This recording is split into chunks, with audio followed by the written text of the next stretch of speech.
روم جہاں وہ قیام پذیر تھا، اسے دیکھنے اور وہاں گھومنے پھرنے کا کوئی شوق نہ تھا، تو وہ اٹلی کے کسی اور شہر میں کیا جاتا؟ بہرحال اس نے ہاں کوشش کروں گا کہہ کر روبرٹو کو اس بات کا بھی اس بات ہی میں جواب دیا تھا۔ آج رات اسے آفس کے انتہائی اہم کام سے نیپلز جانا تھا۔ وہاں کی ایک کمپنی کی ان کی کمپنی کے ساتھ ایک انتہائی اہم نوعیت کی میٹنگ تھی۔ آفس کی جانب سے اس کے جانے کے انتظامات مکمل تھے۔ اٹلی کی انتہائی تیز ترین رفتار اور مہنگی ترین ٹرین الٹا ویلوسیٹا، جو اٹلی کے مختلف شہروں کے درمیان چلا کرتی تھی، اس میں اس کی سیٹ ریزرو کروائی جا چکی تھی۔ الٹا ویلوسیٹا نے اسے سوا گھنٹے پہلے نیپلز پہنچا دینا تھا۔ صبح 8:30 بجے اس کی میٹنگ تھی اور میٹنگ سے قبل کے چند گھنٹے گزارنے کے لیے آفس کی جانب سے نیپلز کے ایک پرآسائش ہوٹل میں اس کے لیے روم بھی بک کروایا جا چکا تھا۔ وہ آفس میں پورا دن گزار کر شام ہی میں اٹھا تھا۔ درد تھا تو ہوا کرے، اس نے واپسی کے لیے روزانہ کی طرح واک کرنے کا فیصلہ کیا۔ وہ میٹرو، ٹیکسی یا آفس کی گاڑی میں اپنے ہوٹل نہیں جائے گا، اس نے خود اذیتی سے سوچا تھا۔ ابھی وہ وایا باربیلنی پر ہی تھا جب پیچھے سے ایک گاڑی اسے ہارن دیتی اس کے نزدیک آ کر رکی۔ دیکھو، تقدیر نے پھر ہمیں ملا دیا، لیزا ہنس کر گاڑی کا شیشہ نیچے کرتی ہوئی اس سے بولی تھی۔ وہ جواباً کچھ بھی نہیں بولا۔ آخر اس لڑکی کو یہ کیوں سمجھ میں نہیں آتا کہ وہ اس کی بے تکلفی سخت ناپسند کرتا ہے۔ آؤ بیٹھو، کہاں جانا ہے تمہیں؟ میں ڈراپ کر دیتی ہوں۔ وہ اس طرح بول رہی تھی جیسے اس کا کوئی دوست ہو۔ وہ اپنا غصہ دباتا ہوا خشک سے لہجے میں بولا، نو تھینکس، میں واک کر کے جانا چاہتا ہوں۔ کم آن سکندر، تکلیف مت کرو، میں تمہیں ڈراپ۔ لیزا کا بے تکلفی اور اصرار لیا جملہ اس نے مکمل نہیں ہونے دیا تھا۔ بھاڑ میں جائے روبرٹو، اس کی یہ دوست، اور بھاڑ میں جائے لحاظ اور اخلاقیات۔ غصہ اور جارحیت اس پر پوری طرح حاوی تھی۔ جب میں تمہیں منع کر چکا ہوں، تمہاری سمجھ میں میری بات کیوں نہیں آ رہی؟ میں تمہارے ساتھ بات کرنے، بیٹھنے یا دوستی کرنے میں بالکل بھی انٹرسٹڈ نہیں ہوں۔ تمہیں یہ بات سمجھ لینی چاہیے۔ روبرٹو کی دوست ہو تو اس کی دوست بن کر رہو، میرے ساتھ بے تکلف ہونے کی کوشش مت کیا کرو۔ وہ بہت بدتمیزی سے خاصی تیز آواز میں بولا تھا۔ لیزا اس کی بدتمیزی پر حیرت سے آنکھیں پھاڑے بالکل ہکا بکا اسے دیکھ رہی تھی۔ وہ اپنی بات مکمل کر کے وہاں رکا نہیں تھا۔ وہ غصے سے تیز تیز قدم اٹھاتا وہاں سے فوراً آگے بڑھ گیا تھا۔ وہ اپنے ہوٹل آ چکا تھا۔ اسے شدید تکلیف تھی۔ وہ آتے ہی بغیر لباس تبدیل کیے بیڈ پر لیٹ گیا تھا، مگر اسے لیٹنے میں بھی بہت تکلیف ہو رہی تھی، کیونکہ گردن، کندھے اور بازوؤں میں درد کی شدت کے سبب وہ اپنی مرضی کے مطابق کروٹ نہیں لے پا رہا تھا۔ اس کے سر میں ناقابل بیان حد تک درد تھا۔ جب یہ درد حد سے بڑھتا محسوس ہوا تب وہ بیڈ سے اٹھا۔ وہ اپنے ساتھ وہ تمام میڈیسنز لایا ہوا تھا جو ڈاکٹر نے اس کے لیے تجویز کر رکھی تھیں۔ اس نے گلاس میں پانی نکالا اور خالی پیٹ وہ تیز اثر دوا لے لی جو ڈاکٹر نے اس کے سر درد کے لیے تجویز کر رکھی تھی۔ دوا لے کر وہ واپس بیڈ پر لیٹ گیا تھا۔ خود کو پرسکون کرنے کے لیے اس نے آنکھیں بند کر لی تھیں۔ اس دوا سے اس کا درد کم ہونے کے ساتھ ساتھ نیند بھی طاری ہوا کرتی تھی۔ تھوڑی دیر بعد اس نے خود پر نیند کا غلبہ محسوس کیا تو سوچا کہ اچھا ہے وہ تھوڑی دیر سو لے، ابھی اس کی روانگی میں خاصے گھنٹے باقی ہیں۔ وہ سو کر اٹھے گا تو درد ختم نہیں بھی ہوا ہوگا تو کم ضرور ہو چکا ہوگا۔ اس کی آنکھ کھلی تو کمرہ مکمل طور پر اندھیرے میں ڈوبا ہوا تھا۔ وہ کتنی دیر سویا ہے اسے اندازہ نہیں ہو رہا تھا۔ مائیگرین میں کمی تھی، مگر گردن اور کندھے کا درد اپنی جگہ برقرار تھا۔ اسے یاد آیا وہ آفس سے آ کر دوا لے کر سو گیا تھا۔ اس وقت چونکہ سورج غروب نہیں ہوا تھا، باہر سے روشنی آ رہی تھی، اس لیے اس نے کمرے کی لائٹس بھی آن نہیں کی تھیں۔ ٹائم کیا ہوا ہے؟ اسے جانے کی بھی تو تیاری کرنی ہے۔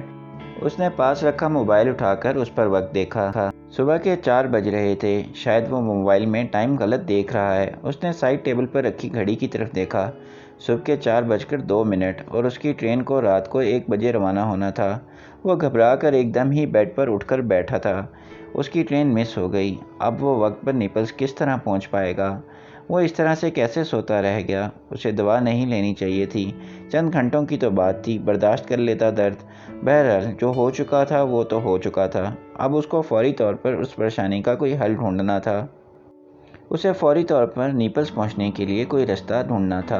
اس نے ہوٹل کی ریسیپشن کا نمبر ملایا۔ وہاں پر اسے بتایا گیا کہ الٹا ویلوسیٹا یا پھر یورو اسٹار، ان دونوں تیز رفتار ٹرینوں میں سفر کے لیے پہلے سے سیٹ ریزرو کروانی پڑتی ہے۔ اچھا تو وہ سیٹ ریزرو کروا لیتا ہے۔ اگلی ٹرین روانہ کتنے بجے ہوگی؟ ریسیپشن پر موجود لڑکی نے اسے اس کی مطلوبہ معلومات 25 منٹ کے بعد فون پر پہنچائی تھیں۔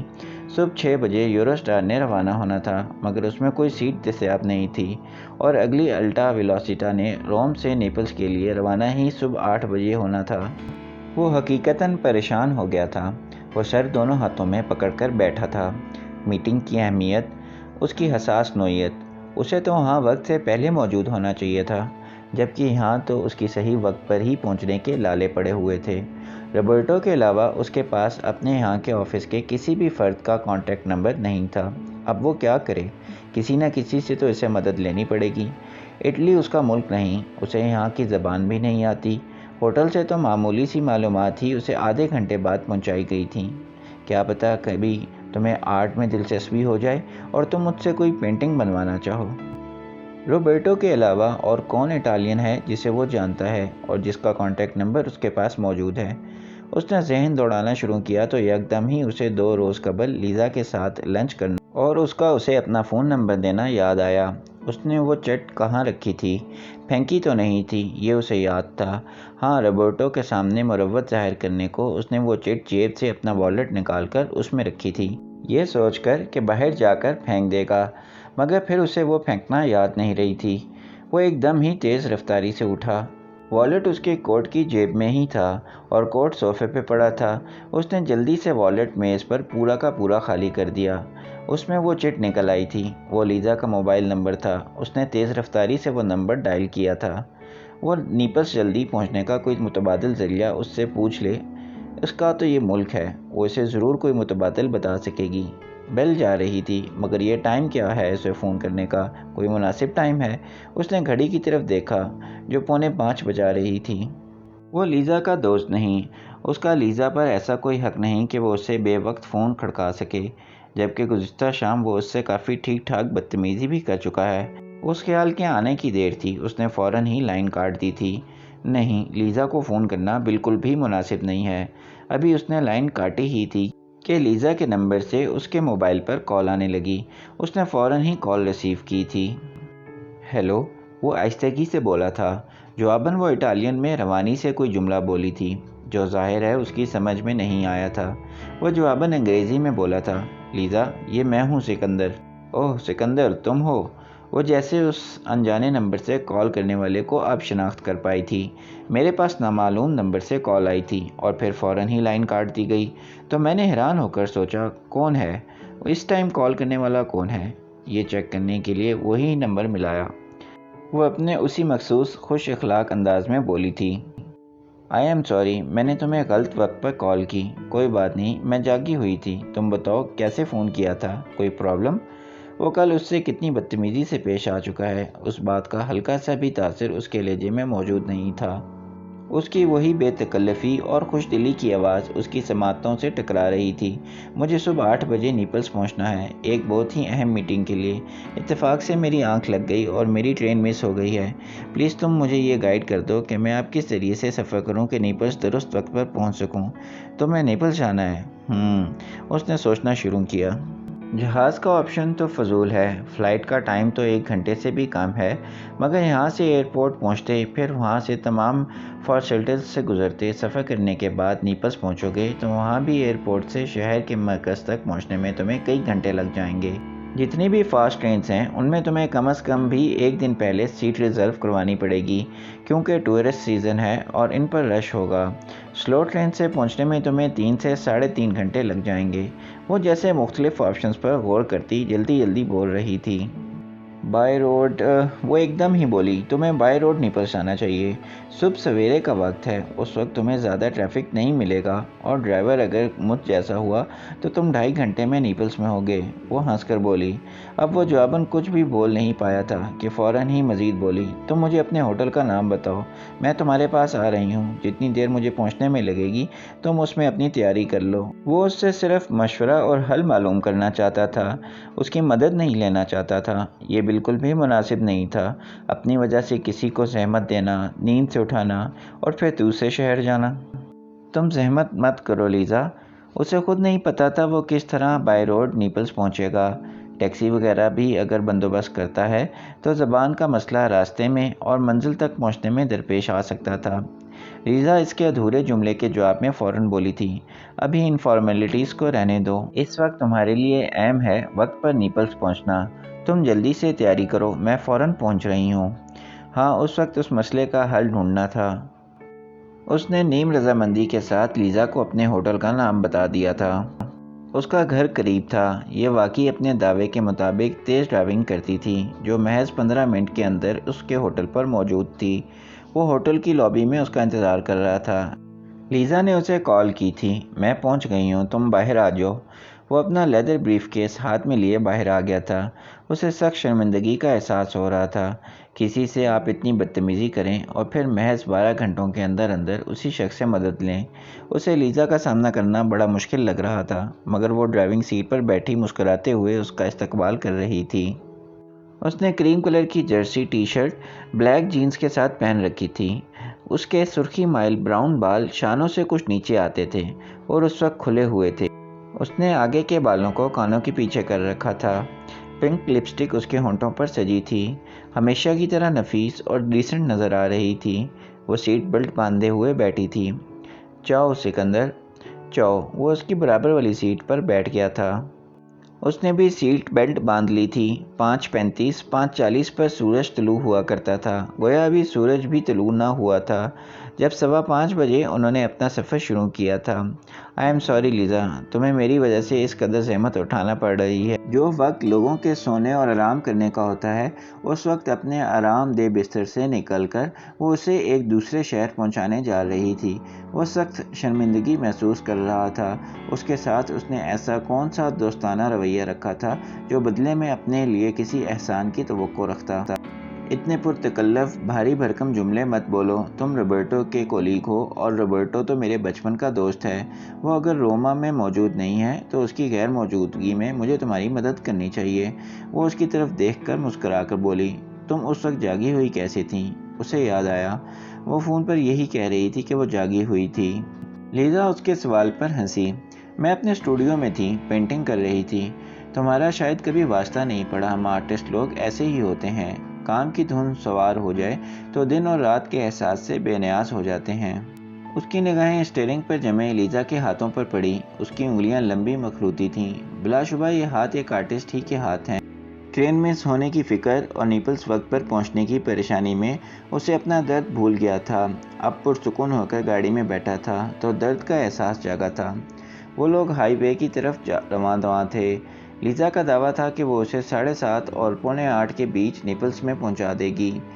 اسے دوبارہ درد کی شدت محسوس ہونے لگی تھی۔ وہی گردن کے پچھلے حصے سے اٹھتا، کندھے اور بازوؤں تک جاتا ہوا۔ اس وقت صرف اس کے سر میں درد نہیں ہو رہا تھا۔ 1-2 منٹ کے لیے اس نے آنکھیں بند کی تھیں، سیٹ کی پشت سے کمر لگائی تھی۔ اس کا خیال تھا کہ لیزا کی توجہ ڈرائیونگ پر ہے، اس کا دھیان اس پر نہیں ہوگا۔ تمہاری طبیعت کیسی ہے؟ اس نے جیسی آنکھیں کھولیں لیزا نے اس سے پوچھا۔ ٹھیک ہے، وہ اپنے الفاظ پہ زور پیدا کرتا ہوا بولا۔ مجھے نہیں لگ رہی، وہ جواباً سنجیدگی سے بولی۔ اس بار وہ جواب میں چپ رہا تھا۔ اس کا اپنی طبیعت کے موضوع پر گفتگو بنانے کا دل نہیں چاہ رہا تھا، چونکہ اسے گردن دائیں بائیں کرنے میں تکلیف ہو رہی تھی۔ اس لیے اس سے بات کرنے کے لیے وہ پورا کا پورا اس کی طرف گھوما۔ اب جب کہ وہ اس کا احسان لے چکا تھا اور وہ اتنی غیر معمولی حد تک جا کر اس کی مدد کر رہی تھی، تب اخلاق و تہذیب کا تقاضا یہ تھا کہ وہ اپنے کل شام کے رویے پر اس سے معذرت کرے۔ اس کے کچھ کہنے سے بھی پہلے پتہ نہیں لیزا نے اسے اتنے غور سے کیوں دیکھا تھا۔ وہ سنجیدگی سے گویا ہوا تھا۔ I am extremely sorry Lisa, میں نے کل تمہارے ساتھ کافی مس بیہیو کیا تھا۔ ایکچولی میں کسی اور بات پر اپسٹ تھا کہ میں تمہارے سامنے آ گئی اور تم مجھ پر خفا ہو گئے۔ وہ اس کا جملہ اچک کر مسکرا کر بولی۔ جملے کے اختتام پر وہ جیسے اپنی ہی کہی بات کا مزہ لیتی ہنسی۔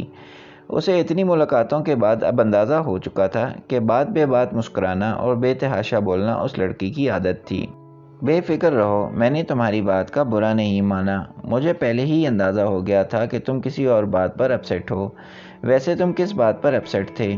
پھر وہی ذاتی سوال، آخر یہ لڑکی اس کے اندر جھانکنے کی کوشش کیوں کرتی ہے؟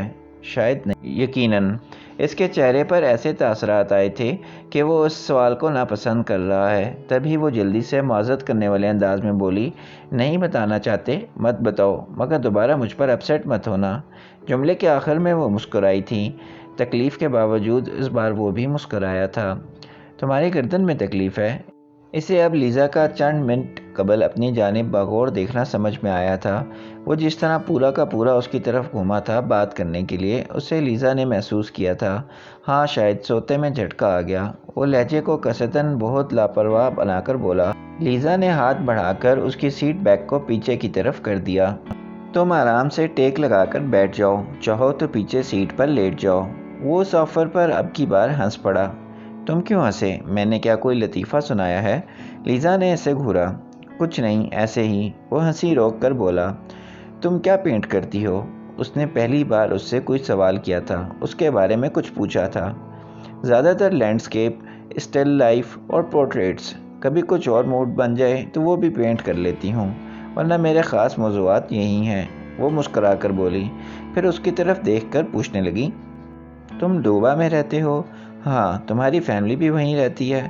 لیزا نے یہ سوال شاید یوں ہی پوچھ لیا تھا، مگر اس کے لب ایک دم ہی پیچ گئے تھے، چہرے پر سختی اور کھردرا پن آ گیا تھا۔ بہتر ہوگا لیزا اگر تم مجھ سے پرسنل سوالات نہ کرو۔ سخت لہجے میں بولتے بولتے اسے ایک دم ہی یاد آیا کہ وہ اس وقت اس کی گاڑی میں ہے، اس کے آسرے پر اس کی مدد کے سہارے نیپلز جا رہا ہے۔